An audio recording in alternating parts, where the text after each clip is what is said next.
want to break a bit of a myth down. People use sales management and sales leadership as the same definition, the same thing, and think it's the same person. It's actually not, right? So from my experience, I've got most of my career has been managing sales and marketing to some capacity. And what I learned over those, I'm 134 years old. So what I learned over those 85 years is that the definition of the two have core technical and behavioral differences or psychological differences to them. A sales manager is not necessarily a sales leader. That said, the majority of founders, CEOs, and line managers or executives, there's a different hierarchy there, right? And when you attribute recruitment to those styles and that process of recruitment at those levels, the attributes of the individual changes. Well, it has to for them to be successful. Case in point is that most sales leaders or managers, sorry, I want to use the term managers, let's get that right. Most sales managers are in that role, why? Because they were good at selling. Now, does that mean that they're good at managing? The answer to that question is absolutely not. And in fact, what I find that most sales agents that are promoted to a sales manager fail. Why? Because they lack the leadership skills. They lack this. Great at selling, good communicators, dynamic, high energy, all that sort of stuff, but they lack leadership skills. I've said this before, I think the male brain matures at the age of 26, for women it's 22, 23. And you find a lot of sales managers in large companies when they have teams segmented into different areas or different products, is that the sales leadership for those teams are normally around 22 to 23. They normally sell low-cost products. If it was a senior level executive team pitching a product that was high ticket, the management and the leadership attributes for the individual has to increase. Why? Because the dynamic of the pitch and the sale is different. When you're pitching a $50,000 product or a $50 product, the pitch is different. That means you require more of this than you do that. Just wanted to put that out there. I think there's a confusion around sales management and leadership, and people think it's the same thing. It's actually not. It's definitively not the same thing. If you looked at it from a technical and logical perspective, or even based on first principles, they are completely different people. So, okay, that said, I want to break down the 5 things that I operate against. If I was recruiting a manager or wanting to be a successful sales manager in its own right. So the first thing I've got is targets and results. So every single sales manager has to be connected to one thing, the P&L, the profit and loss statement. So leadership will oversee the manager who's connected to that. Right, so there's a little bit of a chain of a deal flow and workflow there, an operational flow. Is if the sales manager is not connected to this document, they can't manage. Because there's 2 variances with that. If I break it into 2 here, right, you have technical. So technical means economics, right? Economics. And then you've got behavioral. Probably can't understand that I wrote there, but that's behavioral. The other thing you could call it is psychological, right? You'll normally find in people's personality archetypes or architecture is that they're either one or the other, right? Up above that, you'll have an element of A, B, C, and D type personalities. Everyone knows what an A type is. Choleric man, woman, doesn't matter. So the guy who's an A-type, who's technically minded, is always connected to the P&L because he can't operate without it. It's like, oh shit, if you don't have a target, you don't know what to hit. And the problem with these guys, well, it's actually not a problem, I think it's a superpower, is that without understanding the P&L and the target, they don't know what to do.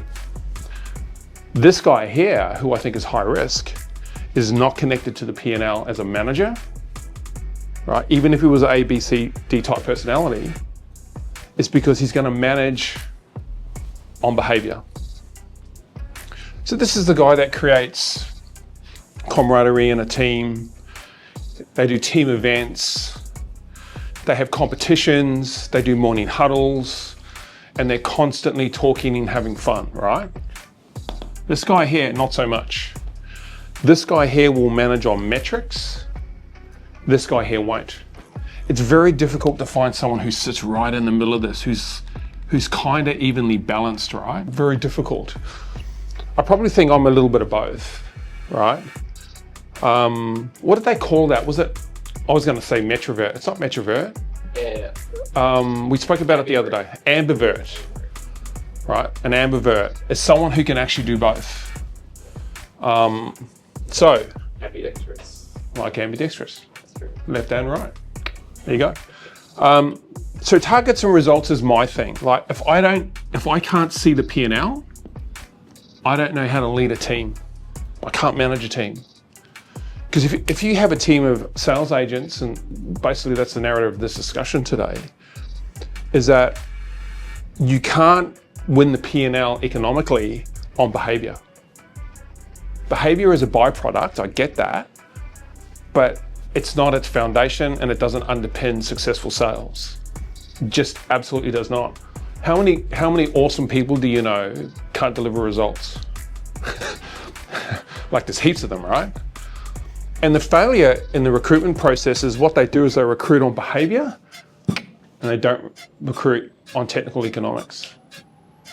So if I was to recruit a sales manager, it would be, okay, what do you understand about the profit and loss statement? Oh, what's a P&L? Get out. So you need to have a target.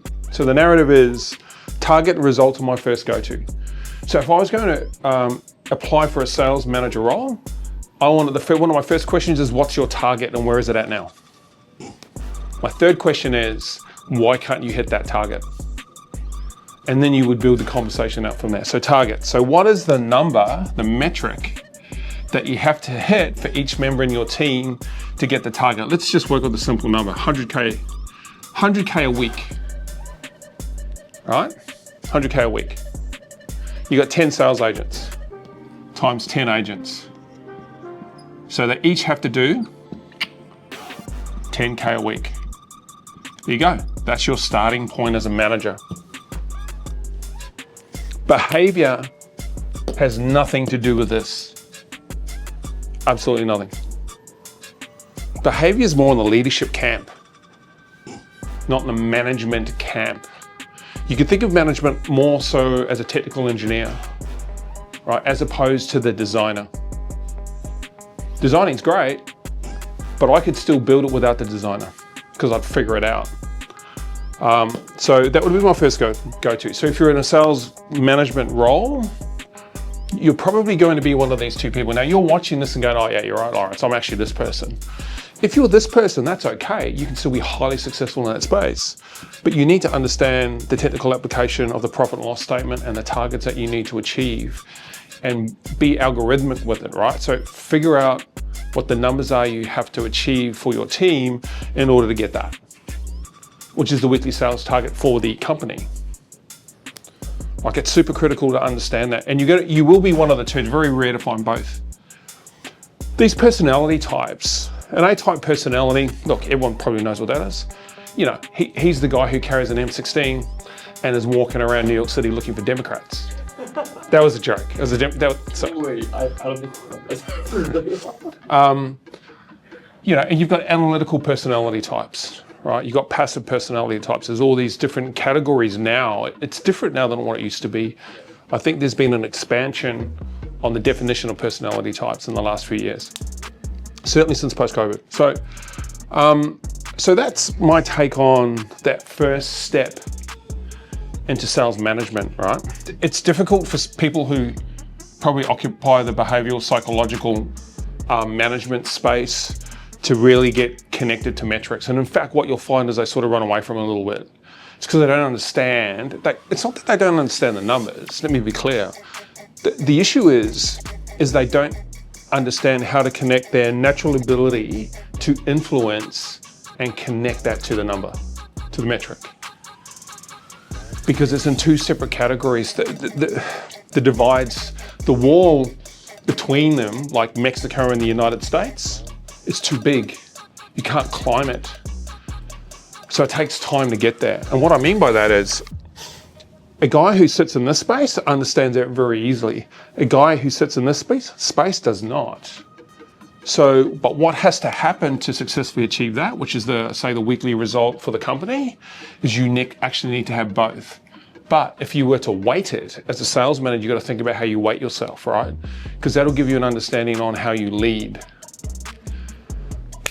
That's a missed opportunity that most people don't understand.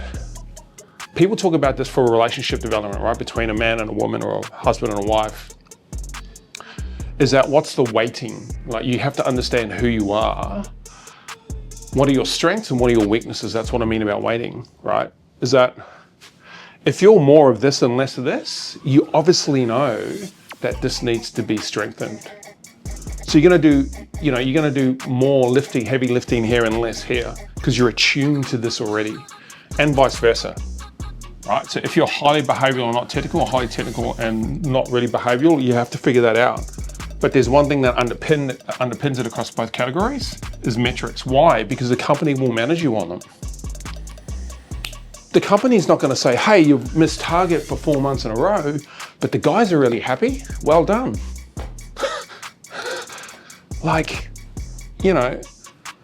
commercial business doesn't operate like that, people. So if you're in a management role and you're trying to deviate from this because you don't understand this, you'll get fired, whether you're good at that or not.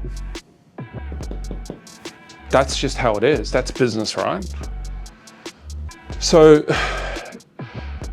my thing is, what you do is you understand the P&L, you understand your target, you understand what each individual member of the team need to do. That's step one. Step two is, okay, how do I report on it? Because if you can't report on it, you don't know what conversion rates are. If you don't know what conversion rates are, you don't know how to help your agent achieve the target they need to. To what? To keep their job, to make money, to support the goals of the organization and the company, and to make the manager look great and get a pay rise. I don't know, whatever that may look like for you. So this is sequential, by the way. I talk about iterations a lot, and I do that because you can't get to 2 unless you do 1 first. And you can definitely not get to 3 unless you do 2 first. So what are my targets? How do I report on them so I know that I'm hitting them? By the way, these guys here don't really know what their targets are a lot of the time, and they don't know where they're at. They just don't. I want to walk in and know exactly how far am I behind, how far am I ahead, and what percentage ratio is that? And then on my forward estimate for the month, where do I make it up? Like,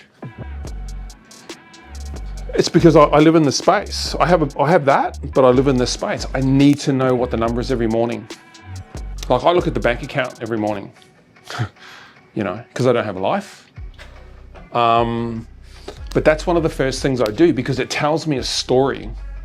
As a manager, right? As a manager, if you're a sales manager, you should be looking at the numbers 3 times a day. It tells you a story. It tells you what you need to lean into and what you need to manage. Now, that seems completely logical. People go, no shit, Lawrence. It seems completely logical, but here's the thing. Most people don't do that. Most managers don't do that. What they do is they manage the way they think they should manage, that have yielded results for them in the past, but they don't manage tailored on the P&L.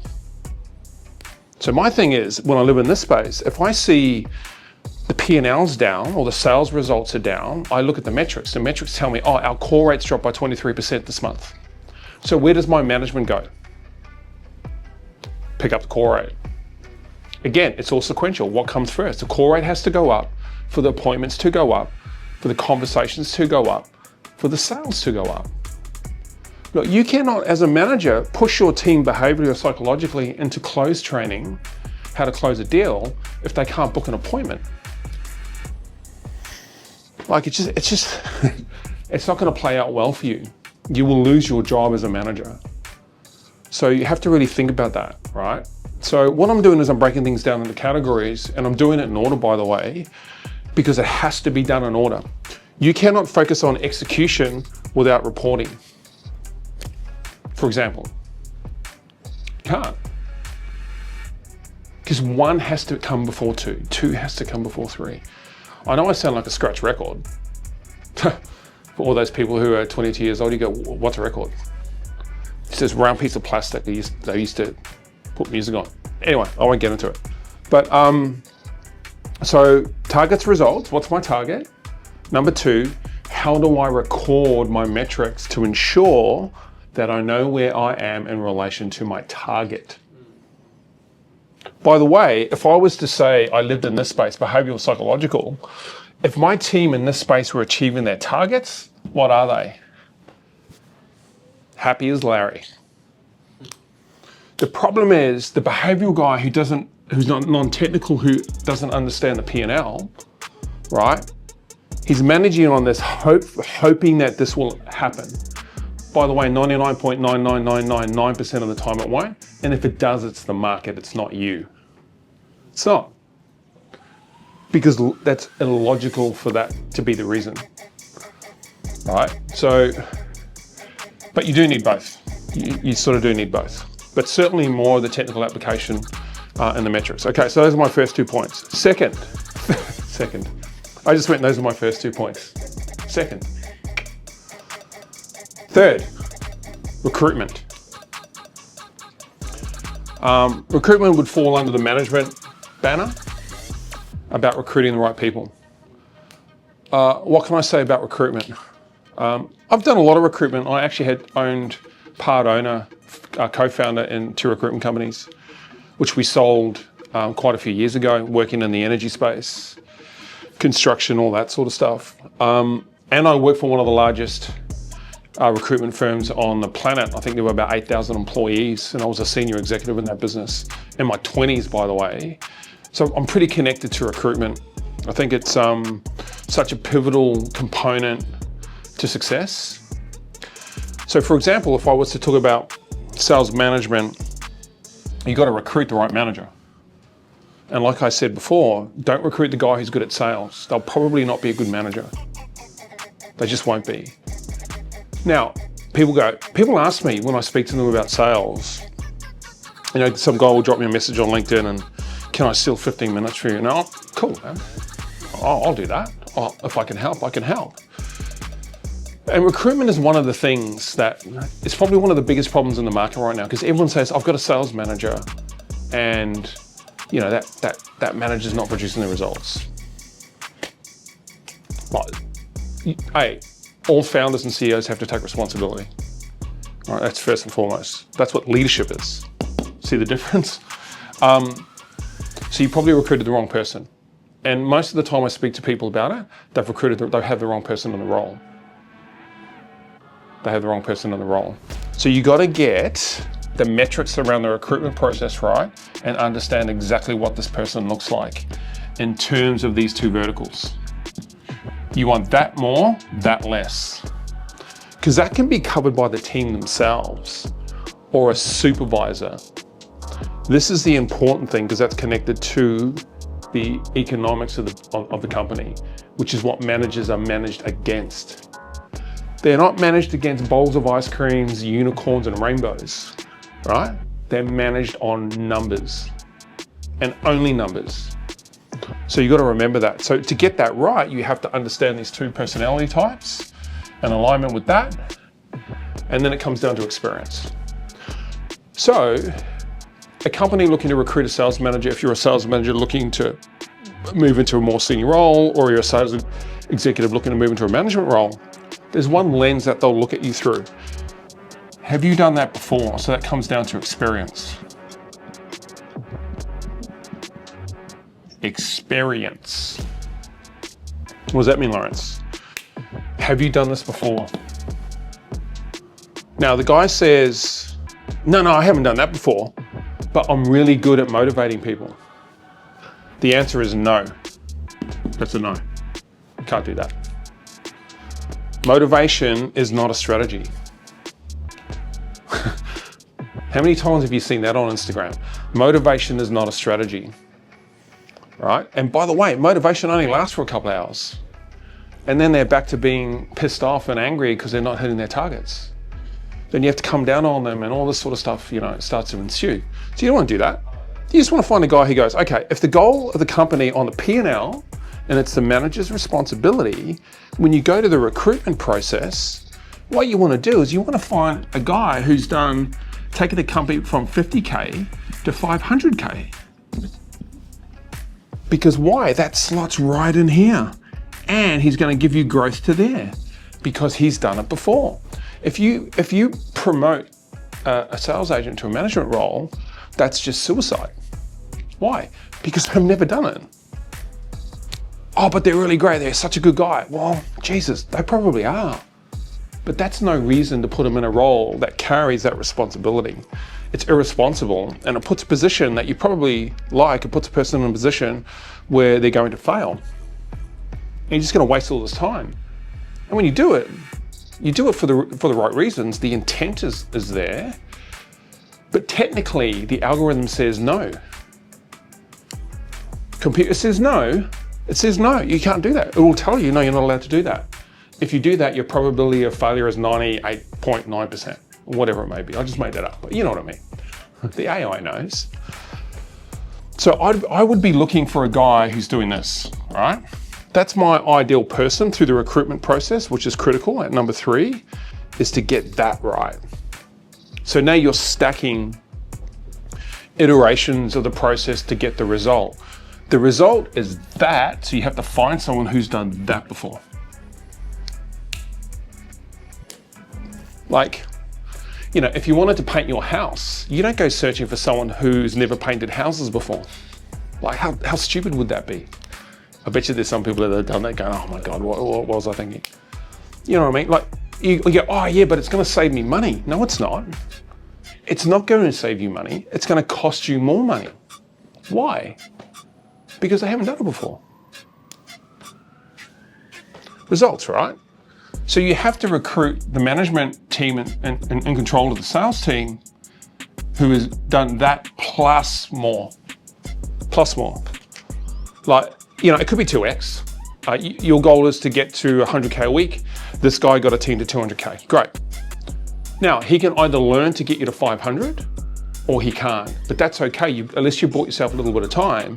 And again, if you be sequential and work in iterations and in stages, that's still a strategy, right? Because you might not be able to find this guy, or you may not be able to afford him. He might be outside of the P&L. Like he'll increase your operational expenditure and you might not have it in your budget. That's okay. But you could find the guy who got to that and then find the guy who got from that to that 500K mark. Right, why? And why do you do that? Why is recruitment so important? Like, you know, you got to think about that. Why is that so critical, Lawrence? Well, it's everything. You get there faster. You underpin the result. You lower the risk. You de-risk the target. You de-risk it. And you can say, hey, we're recruiting a guy who's done this before, right? So, or we're recruiting a guy who's got no management experience, but he's a really good sales agent. Like, even when you hear it, right, you go, oh yeah, okay, that makes sense. You know, that makes sense. Now, you could do succession training on a great agent who's got potential to be a manager. But when you bring this guy in, then you put that guy into a succession plan. And the guy who's done it trains that guy. But he can't learn it because the risk is too high. So I have a risk matrices in my head and it goes from 1 to 5. And I see a red flag or I see a green flag. So my thing is I run super fast. I run fast and break things when the risk is low. And I moderately pace or walk. That's what they call it, walking, when the risk is high. You know, that's just a safe bet if you run the numbers on that. So I hope that makes sense. Number 4, when you get that good sales manager in place and he's technically focused, he's balanced with behavioral, he's an A or B type, so he's analytical, plus he's also strong, he's done it before, wow, man, you're in such a good position. You're in such a good position. Now he has to execute. 2 things you can do with a manager. Do they know how to execute and can they bring that IP with them, or do you need to provide it to them, or is it a compilation of both?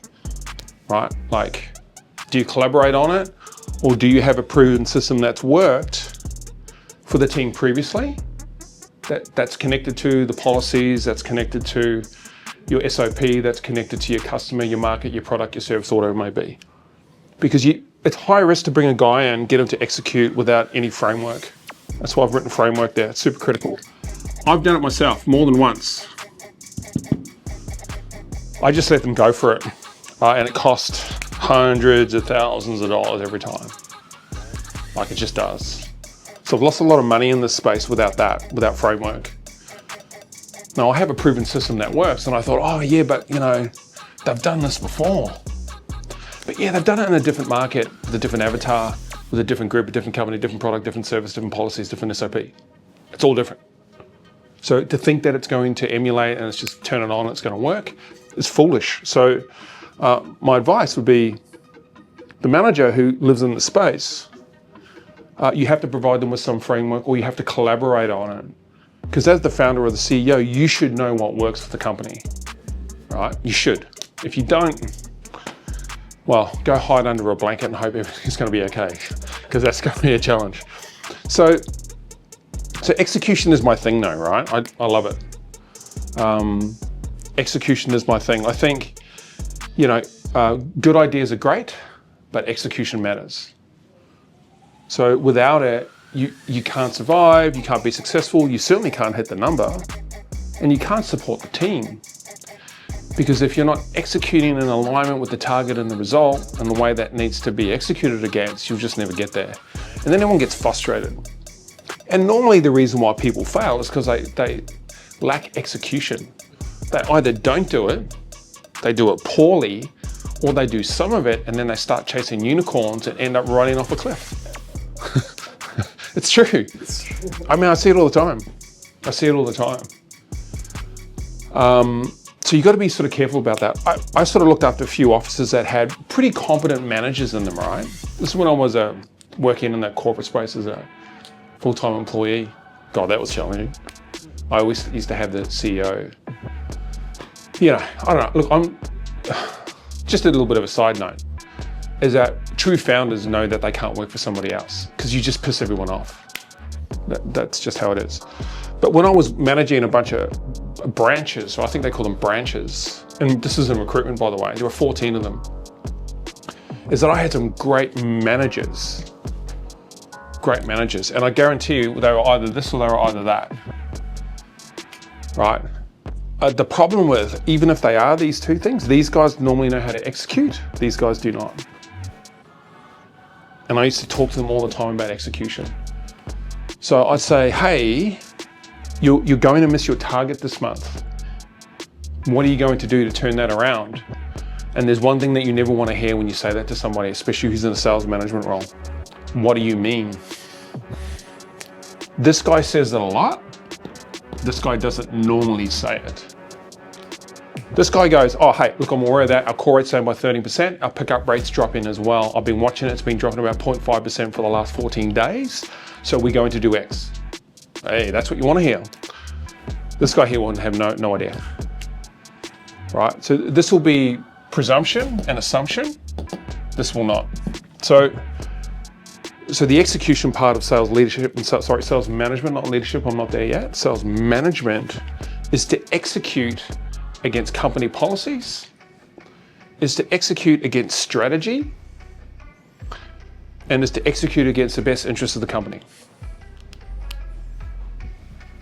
And the attainment of the economical value of the target, which is that 100K a week. That's the goal. And if they can't do that, well, then they're not that. People go, okay, so here's a good question I get a lot. Well, how long do I wait for, Lawrence? Well, that's a good question. If you recruit this guy, you don't have to wait very long. Like, you just don't. Why? Because he's done it before. And if you don't know how to do it, so if you're a startup company, you're in your 1 to 3, right? And you hire a guy who's done this, he's going to bring all the IP with him. I know I said you should collaborate, but if you don't have anything to collaborate with, get them to run it for you and just manage them closely. If you get a guy who has no experience and you promote him from a sales agent to this role, I hope you got money in the bank, because you're going to need it, because he's going to take ages to get there. very rare they can get there like this guy can. So look, there's probably a 1 or 2% opportunity for that person just to be a natural manager. Well, in that case, you might be lucky. The guy does carry some IP who you promote from an agent to a management role. He understands the product, he understands the customer. That's the first thing. He understands the system. So the CRM, all the automations. He understands the script and the pitch. He knows how to close. So he can show people how to do that, right? Which is great. You need that. But this technical guy knows that as well. But he also understands how to manage our metrics and how to execute. So he's still ahead of the game in that space. You know what I mean? But I would say that over 75% of the people that I've spoken to about this, the problem is because they recruited poorly. So that would be my underlying factor. Okay, so once you've got your framework and you're executing well, whether you're this person or that person with that personality type, and let's say you've recruited the guy who's gone from 50K to 500K a week before, so you know he's going to bring his IP with them, or she's going to bring the IP with them. You collaborate, you build the framework and the plan, and then they execute. What's last? Hope. That was a joke. Hope is not a strategy. Accountability is a big one. One of the biggest. How do you hold them accountable? Now, the problem with accountability for this guy is that they don't do it. Why? Because it's too much. It's too much for the psychology, the behavior pattern. It's just too much for them. They can be forced to do it, but will they do it organically and naturally? The answer is probably no. So you want to be very careful. That's why recruitment's so important. Understanding exactly who you are. So if you had to manage the sales manager, what type of person are you and what benefits do you get out of each of these personality sectors? Because that'll work with sort of how you work and how you flow, right? But all said and done, if you don't install an element of accountability, how do you track it? And how does a sales manager know that they're doing well or not doing so well? Like, that's really important to understand. And it's fair and equitable commercially for them to have a fair and equitable snapshot based on metrics, right? Mostly of how they're doing. And without that, they can't improve, right? So if you're a founder in that 1 to 3, like I said, and this is where I get most of the questions from, are founders trying to figure it out, right? I spoke to a guy who's got 3 gyms. He wants to go to 4 gyms and then 5 gyms and 6 gyms, like really tough market. My advice to him was his intelligence was more profitable than the business. So I said, I think you may have the wrong business model. Because it's not a $1 billion idea, but he thinks in a really innovative way. So I think what you're doing is you're trying to run an old model in a new market, and I think you're going to fail because he didn't understand any of this. Like, I think he had 2 or 3 agents, so he's just in startup. He's in year 2 or start of year 3, I can't remember. But I said, that's been done before. The model's changing, the competition is higher than you thought. So one of the other things he didn't do, because he's this guy, he didn't do any research. Right? I think he could have a $1 billion idea, but he's got a vehicle that's only 100 million. It's just not going to work out. So I said to him, you know, if you want me to coach you, I have to hold you accountable. And holding someone accountable is tough. Very tough for this person, very easy for this person. This is sort of void of emotion, really, that level of accountability. It just is. Because all you do, if you manage on metrics, well, you just talk about metrics. It's not up or down or side or left or right. It's just, this is the metric. You know what I mean? Like, this is the evidence, the metric. So there's no ambiguity in people's perceptions about things. And the thing I love about it is that you remove all of that. You take it out the back, shoot it, bury it, and it's done, right? Because it's just the metric, you know. This is 10, and this is 23. You know, not, oh, so what do you think is happening?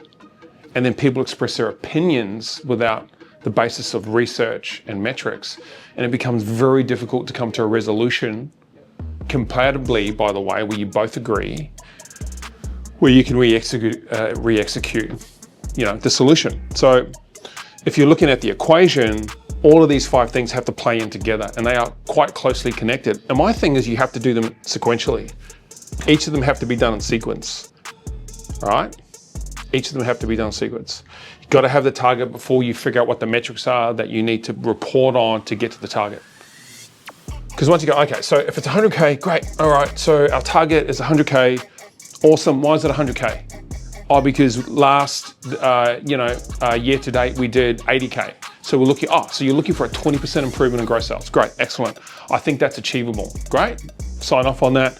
Okay, so how do we report on the metrics that correspond to delivering that number? Well, if you look at the framework, it says we need to do X amount of calls at a conversion rate of X to get to X based on the amount of agents we have. You could pop all that into AI, and it'll actually give you the algorithm sequentially on what needs to happen based on work days. It's pretty easy. Use the technology, people. You don't need to figure it out on your own brain sometimes. And it's going to 10x the speed in which you can come to conclusions about what to execute against. And then it's all about accountability.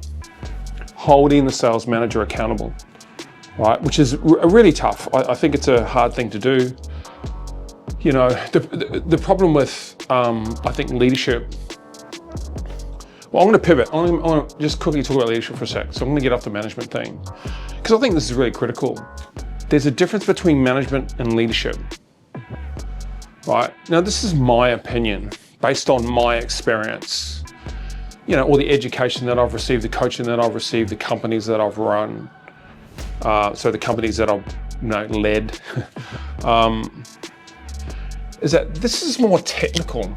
Management is more strategic and it's more technical,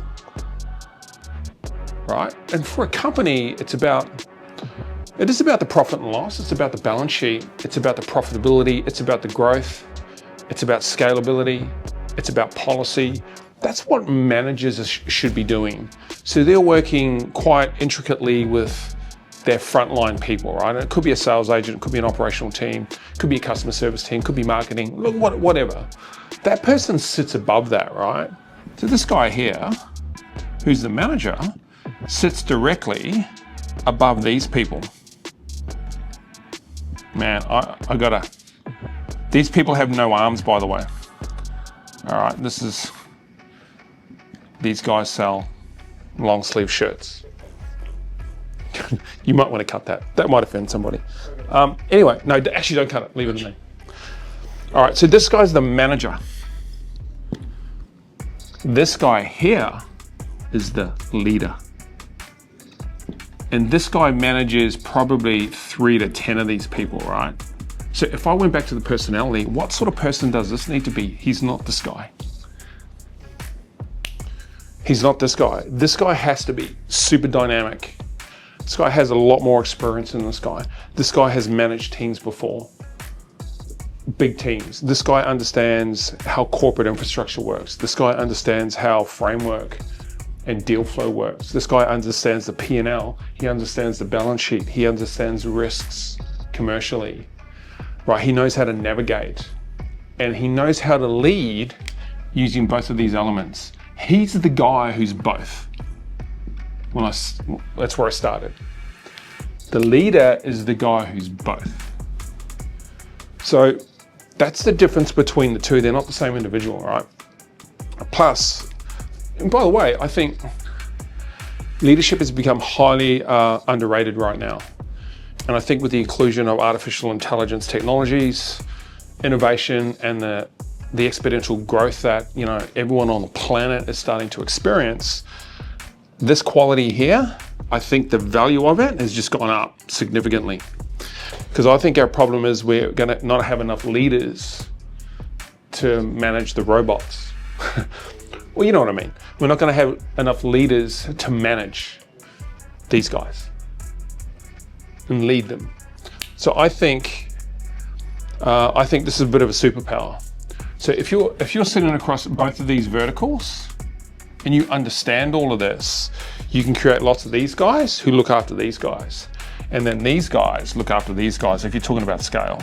These guys have arms and no legs. Okay? So scalability requires these guys to sit at the top of the food chain. In our organizational structure, the leader's actually at the bottom, but that's done from a cultural perspective. That's not hierarchical, that's cultural. That's for another conversation. So that's what I think the difference is between these two people. This guy's probably a little bit older than this guy.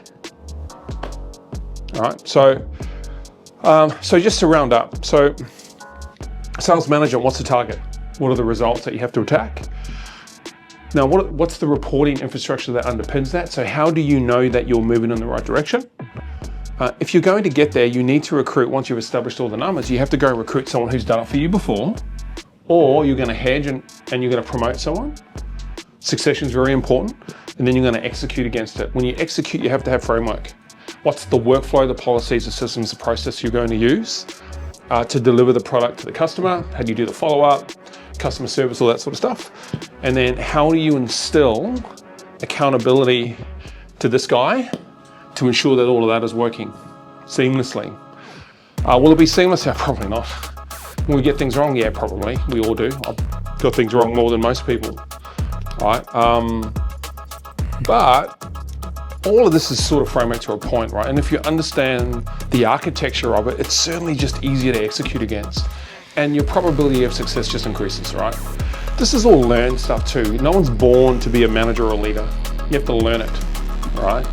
But understanding the information and the dynamics as part of what this person looks like as a sales manager is pretty critical and important. So I hope that helps.